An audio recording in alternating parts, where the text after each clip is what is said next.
వి gold trusted gold buyers తాకట్టులో ఉన్న బంగారాన్ని విడిపించి ఈ రోజు ఉన్న మార్కెట్ ధరకే కొనబడును. మరిన్ని వివరాలకు సంప్రదించండి 77107720.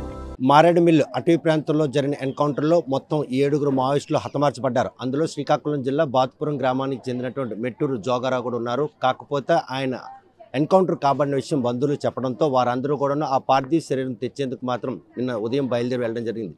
కాకపోతే 4 గంటల వరకు పోస్టుమార్టం పూర్తయి రాత్రి 12 గంటలకి ఆ పార్థివ శరీరాన్ని బంధువులకు అప్పచెప్పారు.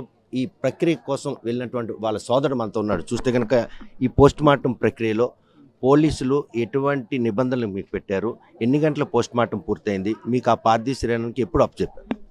మేము మొన్న అంటే నిన్న ఉదయం 6 గంటలకి రంపచోడవరం ఏరియా హాస్పిటల్కి రమ్మన్నారు సిఏ గారు. అక్కడికి వెళ్ళాము. వెళ్ళిన తర్వాత మేము 9 గంటలకి ఆఫీసర్స్ వచ్చారు.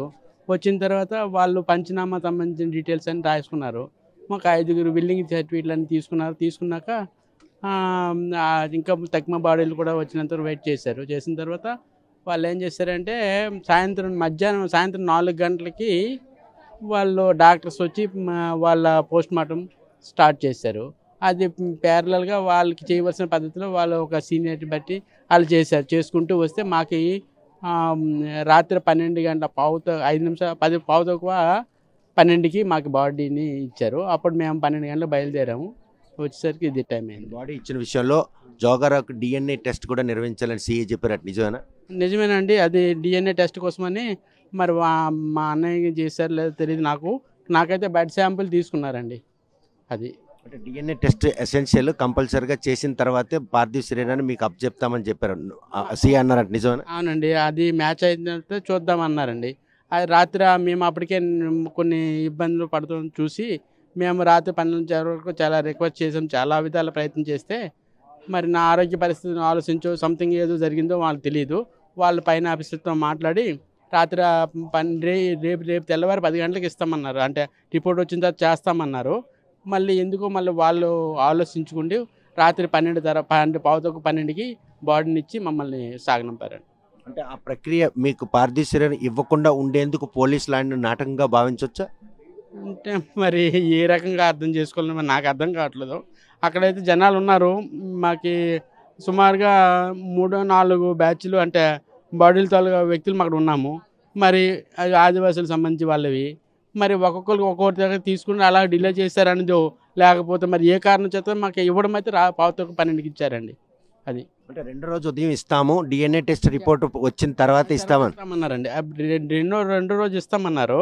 ఉదయం 10 గంటలకి మీకు ఏ విషయం చెప్తామన్నారు DNA టెస్ట్ వచ్చిన తర్వాత.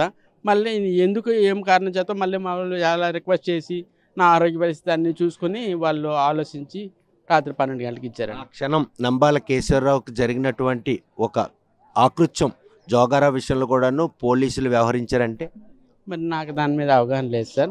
మరి వచ్చేమో నాకు తెలియదు సార్ అది విషయం. చూస్తే కనుక పోస్ట్ మార్టం ప్రక్రియ పూర్తయినప్పుడు కూడాను పార్థివ శరీరాన్ని బంధువులకు అప్పగించేందుకు పోలీసులు DNA టెస్ట్ అన్నటువంటి ఒక నిబంధన తీసుకొచ్చారు.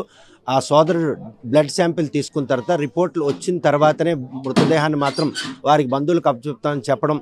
రాత్రి 12 గంటల వరకు ఉన్నటువంటి 13 బాడీలో కేవలం 5 మృతదేహాలకి పోస్టుమార్టం అయ్యి అందులో హెడ్మా భార్యతో పాటు జోగారావు మరో 2 ఛత్తీస్గఢ్కు సంబంధించిన మావోయిస్టులు.